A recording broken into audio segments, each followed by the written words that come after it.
মহাকাশ এক আজব জগৎ। এখানে পানির বড় উৎস হচ্ছে নভোচারীদের নিজেদের প্রস্রাব। এখানে আবার খাবার খেতে হয় শূন্যে ভেসে ভেসে, কারণ নেই কোনো অভিকর্ষ টান।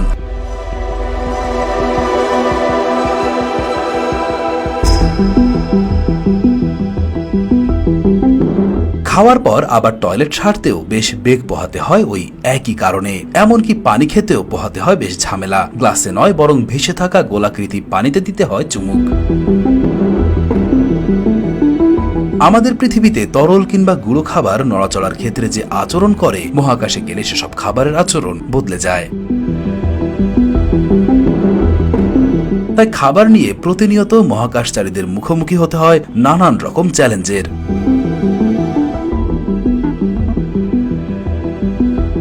আন্তর্জাতিক মহাকাশ স্টেশনে কোনো থালাবাটি ব্যবহার করা যায় না, কারণ সেখানে সবই শূন্যে ভেসে বেড়ায়।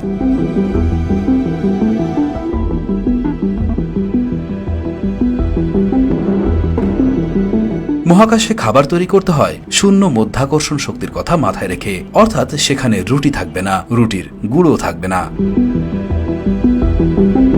থাকলে রুটির গুঁড়ো তো বাতাসে ভেসে বেড়াবে।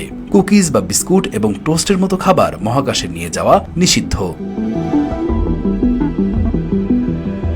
এর টুকরোগুলো মহাকাশে ভাসতে শুরু করে। এগুলো চিবানো এবং গিলে ফেলার সময় মহাকাশচারীদের গলায় আটকেও যেতে পারে। চিনি এবং লবণের মতো খাদ্যদ্রব্য মহাকাশে নিয়ে যাওয়া নিষিদ্ধ, কারণ মহাকাশচারীরা মহাকাশে তাদের খাবারে লবণ দিতে পারেন না।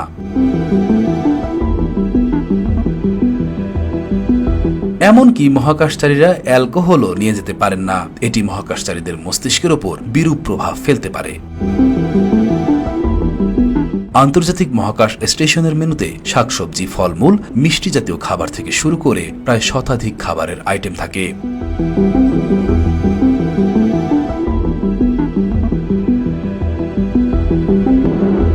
প্রতিটি মিশনের আলাদা আলাদা খাবারের তালিকা থাকে।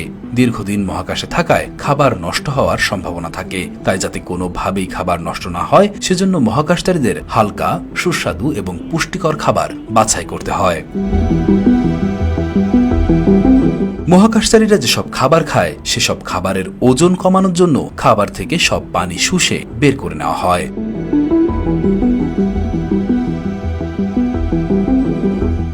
এরপর নভোচারীরা খাবার আগে তাদের ইচ্ছা অনুযায়ী তাতে গরম বা ঠান্ডা পানি যোগ করে নরম করে নেন।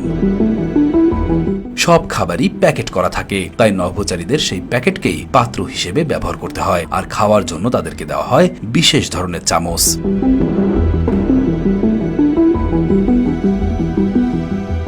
মহাকাশে নিজেদের শরীরকে আর্দ্র রাখা খুবই জরুরি। নভোচারীরা পৃথিবী থেকে অবশ্যই কিছু পানি সঙ্গে নিয়ে যান, আর বাকিটা আসে পুনর্ব্যবহারযোগ্য করে তোলা পানি থেকে।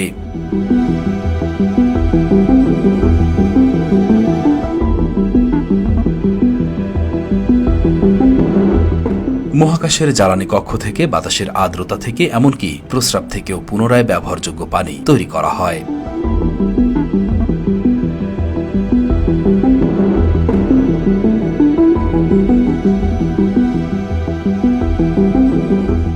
নাসার দাবি, রিসাইকেল করা এই পানি আমরা পৃথিবীতে যে পানি খাই তার থেকেও অনেক নিরাপদ এবং পরিষ্কার।